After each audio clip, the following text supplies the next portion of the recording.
growing up in San Diego, I have a number of cherished memories with both teams. The Chargers and the Padres, going way back, the AFL Chargers, the Pacific Coast League Padres. The Padres, I was at their first Major League Baseball game. In fact, they gave out bats and I saved the bat and marked on the results of the game, which I still have. Biggest memory, most exciting memory, it's kind of two that go together. That was the first time the Padres went into the World Series. Back then it was a 5-game playoff to get into the series.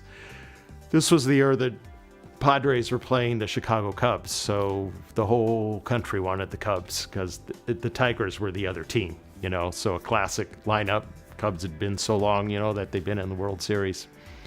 So it's like we were against the whole world, our little corner of San Diego. I was actually on a retreat for the first 3 games.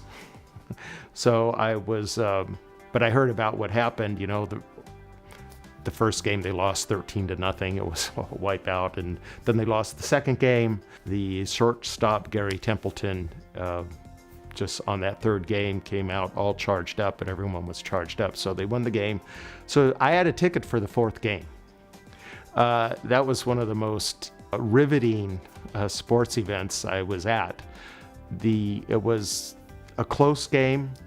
It was the classic situation where it was the bottom of the 9th, tie score, 2 outs, and so Steve Garvey is up to bat, and he hits a home run.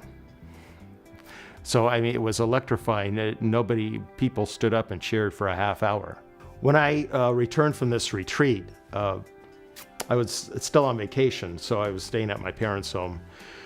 So I had about probably like 6-8 hour drive. I pulled up to the house, I walked in, and my father was there, and he had just gotten off the phone of the father of a classmate of mine that I was going to the 4th game with.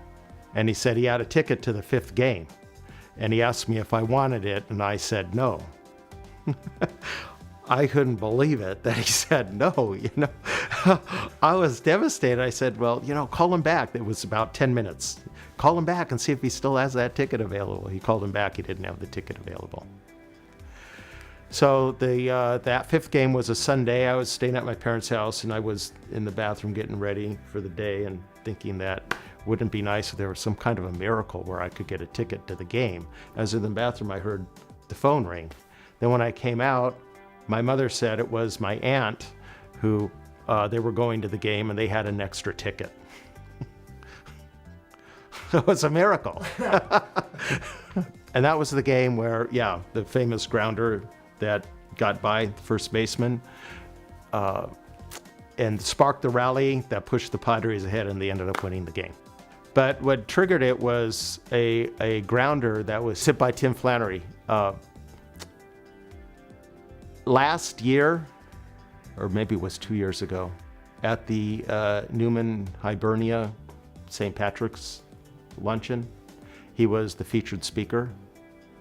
I ended up sitting next to him, so I couldn't resist telling him the story. Then he told me the backstory, that the reason the grounder got past the first baseman was this big barrel of Gatorade got dumped onto his glove. But it was his glove that he was used to, so he used it, but it was heavier. So he was able to get to the grounder in time. So the Padres winning that game, and for the first time, they won the National League championship. And then they played the Tigers. Well, then. That was cool, Yeah, we won't go there.